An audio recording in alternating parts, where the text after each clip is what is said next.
महाराज जी, महाराज जी, मेरी माता जी का स्वर्गवास हो गया। महाराज जी, मैं उनके लाड प्यार के लिए बहुत तरस रही हूँ। मैं आपसे जानना चाहती हूँ, क्या कभी मेरी माता जी मुझे मिलेंगी? क्या कभी किसी जन्म में या किसी और जगह कोई मिलेंगे। दुनिया? अगर और ये जन्म में मिलेंगी तो पहचान कैसे पाओगे? कैसे पहचान पाओ? पहचानना थोड़ी हो सकता है। मान लो इस जन्म में माँ बनी तो अगले जन्म में बेटा बन सकती है, या इसी जन्म में कौन रूप रख करके चले आवे। तो माँ का जैसा प्यार तो संसार में भगवान से मिल सकता है और दूसरे से मिल नहीं सकता। तो हम क्या करें? हम भगवान का भजन करके अपनी माँ को समर्पित करें, तो जहां भी होगी उसका मंगल होगा। इंसान जाता कहाँ है महाराज जी मरने के बाद? अगर पाप कर्म हुआ तो नरक जाता है, पुण्य कर्म हुआ तो स्वर्ग जाता है। अपने पाप और पुण्यों का भोग भोग कर फिर मृत्यु लोक आता है। पुण्य क्षीणे मृत्यु लोके विशन्ति। एक अपराध की भारत में ऐसी सजा है कि 20 साल सजा, आजीवन कारावास या फांसी की सजा एक ही अपराध में तो होती है। हमारे कितने ऐसे अपराध है ना, भारत सरकार से दंड मिला है ना, हमने प्रायश्चित किया है, तो उन पापों का फल नरक में तो भोगना पड़ेगा। अगर नरक में नहीं भोगना तो अभी नाम जप कर लो, भगवान का आश्रय लेकर के उन पापों को नष्ट कर दो, नहीं तो तुम्हें नष्ट कर देंगे। तो कहो एक कल्प रहना पड़े नरक में ऐसे। जो हमने पाप किए हैं उसका हम यहाँ भुगतान कर सकते हैं महाराज जी, कि हमें जाना ना पड़े नरक? हाँ बिल्कुल कर सकते हैं, बिल्कुल कर सकते हैं।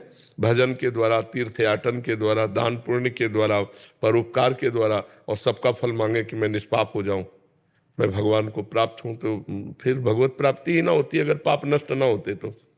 निष्पाप पुरुष ही भगवत प्राप्त होता है। तो निष्पाप तभी हो जाता है जब नाम कीर्तन, भगवान की लीला कथा श्रवण, भगवान की लीला कथा गायन, नाम जप, दूसरों को सुख पहुंचाना, इसी से हमारे पाप नष्ट होते महाराज जी, समझदारी तो इसी में कि यही हैं। आप बुद्धिमानी तो तभी, अभी देखो पीछे वाले बैच में एक बच्चा नहीं कह रहा था मुझे भय रहता है कि मुझे मरना है, मेरे से कोई पाप न बन जाए, कोई गलती। हमका कितना बढ़िया पवित्र हृदय है, नई अवस्था है, पर वो कह रहा मैं भयभीत रहता हूँ मेरे से कोई पाप न बन जाए। तुमका तुम बहुत अच्छे महात्मा बन जाओगे अंदर से।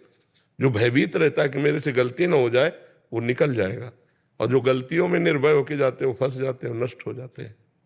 विराली जी, सूरत से। महाराज जी, आपके चरणों में कोटि कोटि प्रणाम। महाराज जी, भक्ति का मतलब है स्वीकृति और समर्पण, मतलब जो परिस्थिति आए उसे स्वीकार करना और ठाकुर जी श्री जी की शरण में रहना।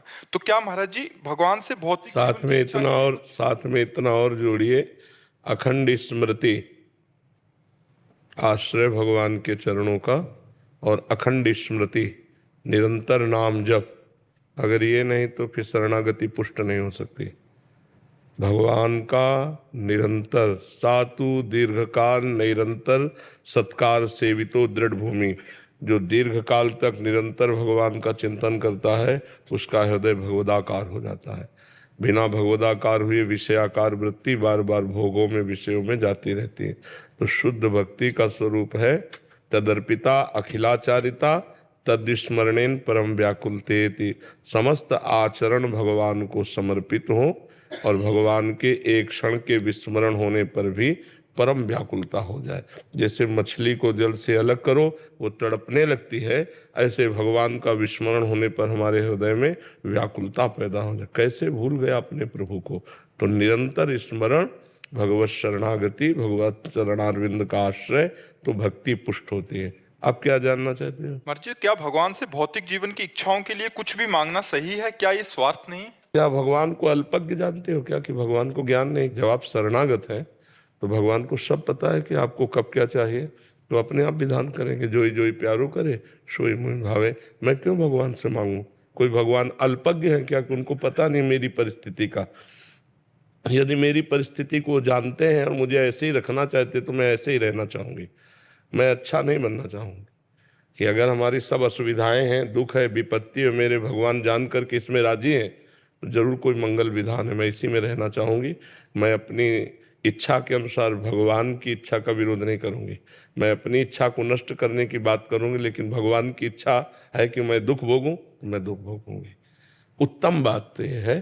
फिर इससे नीचे की बात है कि अब रहा नहीं जाता तो मैं किसी से न कहूं, अपने प्रभु से कहूं। मांगना ही है तो अर्थार्थी आर्त भगवान ने भक्त माना है। संकट निवृत्ति के लिए भगवान से प्रार्थना करना, या अर्थ प्राप्ति के लिए, धन संपत्ति के लिए भगवान से प्रार्थना करना, तो ये भी हम भगवान के ऊपर छोड़कर प्रार्थना करें कि हे नाथ, मुझे जो अत्यंत आवश्यक धन है या इस संकट की निवृत्ति है, मैं चाहती हूँ, पर यदि इसकी निवृत्ति से आपका भजन छूटे तो आप कभी इसकी निवृत्ति मत करना। ये भी छूट दे देनी चाहिए भगवान को, नहीं अश्रद्धा हो जाएगी। मांगना चाहिए, लेकिन वो बहुत नीचे धरा का भक्त है। उत्तम भक्त मांगता सर्वज्ञ हो, सर्वज्ञानी हो, भूत भविष्य वर्तमान तीनों का ज्ञान है आपको, सर्व सामर्थ्यशाली हो। आपको जैसा मन हो वैसा आप मुझे चलाओ, मैं आपसे कुछ नहीं कहूंगा, बस आपका सुमिरन करूंगा, आपकी शरण में रहूंगा। तो भगवान ने एक वादा किया है गीता में, अनन्यस चिंतयन्तो माम ये जना परिपासते तेषाम नित्याभियुक्तानाम योगक्षेमम वहाम्यहम्। जो मेरा अनन्य चिंतन करता है उसके ये योगक्षेम की जिम्मेवारी मैं लेता हूँ। प्राप्ति की रक्षा और अप्राप्ति की प्राप्ति, प्राप्ति की रक्षा का नाम क्षेम है और अप्राप्ति की प्राप्ति का नाम योग है। तो भगवान योग क्षेम सब करने के लिए जो वादा करते हैं, हम क्यों मांगे, आप करो योग क्षेम, हम तो आपका चिंतन करते हैं और जैसी परिस्थिति में रख रहे हो उसी में हम राजी हैं हम उसी में जिसमें तेरी रजा है। जोई जोई प्यारो करे सोई मोहि भावे। चंद्रदेव चौबे जी बक्सर बिहार से। राधा वल्लभ श्री हरिवंश महाराज जी, आपके चरणों में कोटिश प्रणाम। गुरुदेव, साधना के विभिन्न मार्ग हैं, शैव मार्ग, वैष्णव, द्वैत, अद्वैत, इन सबका अस्तित्व और उद्देश्य तो एक ही है, फिर ये अलग अलग मार्ग क्यों हैं? क्योंकि मति अलग अलग है ना। मति के अनुसार यदि उपासना हो तो जल्दी सिद्धि प्राप्त हो। अब मति है निराकार में रति, अब वो साकार को कैसे माने? मति है साकार की और निराकार को कैसे माने? मति है देवी भक्ति की और भगवान को उतना प्यार नहीं करेगा जितना माँ को प्यार करेगा। रति है शैव में और राम को कैसे, हरि को उतना कैसे प्यार करे? इसीलिए भगवान ने विविध रूप, विविध आचार्य, विविध मार्ग धारण करके, क्योंकि हम विविध मतियों वाले हैं, मुंडे मुंडे मतिर भिन्ना, हमारी बुद्धि अलग अलग है।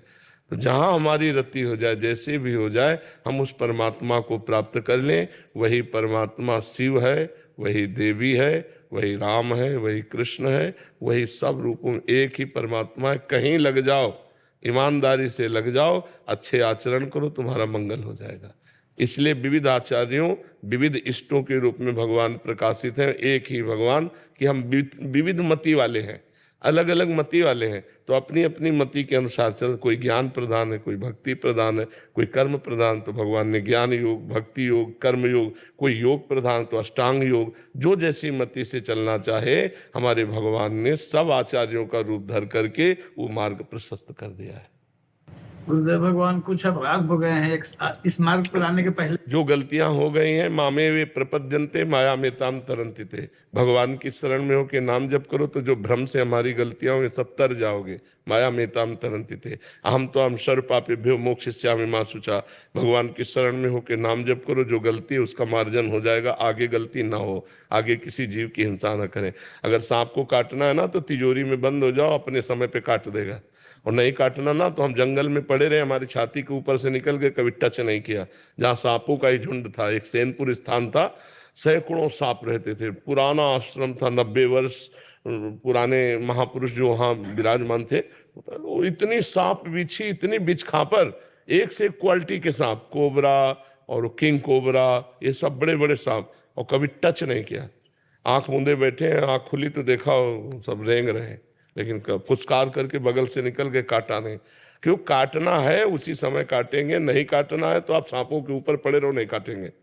और फिर भगवान का भरोसा होता है, आप अपने को बचाइए, सर्प मित्रों को बुलाइए, उसको निकलवा दीजिए, वो ऐसे नहीं काटेगा। अगर अवधि है काटने की तो परीक्षित जी को तक्षक सांप काटना था, दुनिया की व्यवस्था हुई, लेकिन ब्राह्मण के रूप में आया और काट के चला गया। जैसी हो भवितव्यता तैसी बने सहाय, आप नावे ताहि पे ताहि तहां ले जाए। अवश्य में वो अवश्य में होगा, उसका भी सृष्टि में जीने का अधिकार है। अपने को बचाओ, उसको दूर कर दो। वो चलते फिरते जीव है, किसी को नहीं काटते, वो उसी को काटते हैं जिसका प्रारब्ध होता है, ऐसे नहीं कोई काटता है। ऐसे हो तो सब सांप काट के पूरी सृष्टि को मार डाले, आतंक पूरी सृष्टि को नष्ट कर दे, लेकिन नहीं, उतना ही कर सकते हो जितना मालिक के हिसाब में है। पाप किया है हमने, अब हमारी गर्दन कटनी, तो हमको ऐसे लोगों से मिला दिया जाएगा, वो हमारी गर्दन काट देगा। अन्यथा खूब चौड़ी छाती करे घूमो, कहीं एक कांटा नहीं लगेगा अगर आपके विधान में नहीं है तो। नाम जब सबसे बड़ा प्रायश्चित, भगवान की शरण में होके नाम जप करो जी।